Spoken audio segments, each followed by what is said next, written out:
Hello students. देखो, chapter है calorimetry, concept of physics book का। नाइस क्वेश्चन है नीट एंड जेई के लिए। देखने में छोटा है, इंटरेस्टिंग क्वेश्चन सब है। देखो, ये क्वेश्चन नंबर 10 है। A bullet of mass 20 gram enters into a fixed wooden block with a speed of 40 metre per second and stops in it, find the change in internal energy. देखो, एक bullet, sorry, एक wooden block है जो fix है, और एक bullet जो है जिसका मास जो है 20 ग्राम है, 40 मीटर पर सेकेंड के स्पीड से इंटर करता है, और इंटर करने के बाद उसके इन साइड में रुक जाता है, तो उसका वेलोसिटी बिकम्स जीरो। अब देखो, कहता है कि कितना इंटरनल एनर्जी में चेंज होगा। तो सबसे पहले हम उसका काइनेटिक एनर्जी निकालेंगे। जब रुक जाता है तो टोटल काइनेटिक एनर्जी जो है 100% काइनेटिक एनर्जी जो है उसके इंटरनल एनर्जी में कन्वर्ट हो जाता है। तो सबसे पहले हम निकालेंगे काइनेटिक एनर्जी। तो काइनेटिक एनर्जी कितना होगा, हाफ एम वी स्क्वायर। और जो हाफ एम वी स्क्वायर हम निकालेंगे वही ना चेंज इन इंटरनल एनर्जी होगा। देखो, सॉल्यूशन कितना छोटा है। Change in internal energy is equal to, लिख दिए delta E is equal to half M V square. M दिया है 20 ग्राम, 1000 से डिवाइड कर देंगे, केजी में कन्वर्ट हो जाएगा। 40 मीटर पर सेकेंड है तो 40 का स्क्वायर कर देंगे।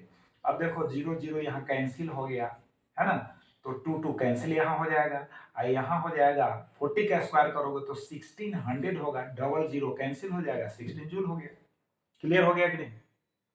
अब नेक्स्ट क्वेश्चन है क्वेश्चन नंबर 11। देखो, ये भी इंटरेस्टिंग है। ए 50 KG man is running at A speed of 18 kilometre per hour. एक आदमी है जो 18 किलोमीटर पर आवर के स्पीड से दौड़ रहा है। If all the kinetic energy of the man can be used to increase the temperature of water. अब कहता है कि टोटल जो काइनेटिक एनर्जी है मैन का, वह यूज किया जाता है वाटर के टेम्परेचर को बढ़ाने में। तो कितना डिग्री से कितना डिग्री, तो 20 डिग्री सेल्सियस टेम्परेचर से 30 डिग्री सेल्सियस टेम्परेचर तक। यानी आदमी का काइनेटिक एनर्जी जो है वाटर के टेम्परेचर को 20 डिग्री से 30 डिग्री सेल्सियस तक बढ़ाने में यूज किया जाता है। तो कहता है how much water can be heated with this energy. तो कितना वाटर का अमाउंट है ना इस एनर्जी से हीटेड होगा जब टेम्परेचर उसका जो है 20 डिग्री से 30 डिग्री सेल्सियस हो जाएगा। तो देखो, पहले सबसे पहले काइनेटिक एनर्जी निकालो। स्टार्टिंग क्या कर रहा है, काइनेटिक एनर्जी। तो kinetic energy of the man half M v square, half M दिया हुआ है।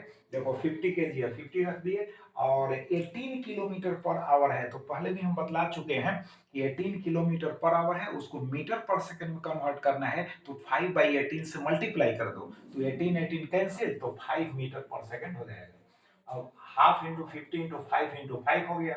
अब इसको सोल्व किए तो 625 जूल हो गया। अब देखो, heat energy required to raise the temperature from 20 degree Celsius to 30 degree Celsius, यानी 20 से 30 डिग्री सेल्सियस तक पहुंचाने के लिए वाटर के टेम्परेचर को कितना हीट रिक्वायर्ड होगा, कितना हीट चाहिए। तो क्यू, हीट एनर्जी को क्यू से और एच से इंडिकेट कर सकते हो। तो Q is equal to S M delta theta, हम बतला चुके हैं। हीट गिवन, है ना, heat given Q is equal to S M delta theta. देखो, एस क्या है, स्पेसिफिक हीट ऑफ, यहाँ पर तो वाटर का ही होगा, तो स्पेसिफिक हीट ऑफ वाटर होगा, एम वाटर का मास होगा, डेल्टा थीटा जो होगा चेंज इन टेम्परेचर होगा। It is clear. अब देखो, 4200 यानी specific heat of water is 4200, है ना, याद रखना। Specific heat of water is 4200 joule पर केजी पर केल्विन। अब मास तो निकालना है वाटर का, आई इनटू टेम्परेचर चेंज 30 माइनस 20, तो 30 माइनस 20 10 हो गया। अब 10 से इसमें मल्टीप्लाई कर दिए, ट्रिपल जीरो हो गया। एम का मतलब यहाँ मास हुआ। अब यह जो एनर्जी है इस एनर्जी के इक्वल हो जाएगा कि नहीं, from the conservation of principle of energy. तो इसको हम लेकर इसके इक्वल किए तो M is equal to 625 by आ गया 42, क्या हो गया 1000। अब इसको 10 टू द पावर 3 जो होगा यहाँ उसको ऊपर ले गए तो 10 टू द पावर माइनस 3। अब इसको डिवाइड कर सकते हो, केजी में है, ग्राम में बदलना है, तो अब इसको हटा दोगे तो क्या होगा, 10 टू द पावर माइनस 3 को हटा दोगे तो ग्राम में ना हो जाएगा। देखो, नेक्स्ट क्वेश्चन भी नाइस है। ये ब्रिक वेइंग 4 केजी, मतलब ईंट है, ईंट यार, 4 केजी उसका वजन है, is dropped into a 1 metre deep river, यानी रिवर नदी की गहराई 1 मीटर है, याद रखना। From a height of 2 metre, 2 metre ऊंचाई से ब्रिक को, ईंट को गिरा रहा है नदी में। तो जब वह नदी में पहुंचेगा नीचे ग्राउंड पर, तो कितना हाइट हो जाएगा, 2 मीटर से तो गिरा रहा है, 1 मीटर डीप है, तो 2 1 3 यानी 3 मीटर्स जो होगा, है ना, हाइट हो गया कंप्लीट वाटर के इनसाइड से। अब क्या कहता है, देखो कहता है एज्यूमिंग दैट 80% ऑफ दी, हम शॉर्ट में लिखे हैं ग्रेविटेशनल पोटेंशियल एनर्जी, याद रखना gravitational potential energy is finally converted into thermal energy, यानी जो ग्रेविटेशनल पोटेंशियल एनर्जी होगा mgh, उसका 80% जो भाग है वह जो है कन्वर्ट हो जाता है थर्मल एनर्जी में, राइट। तो फाइंड दिस थर्मल एनर्जी।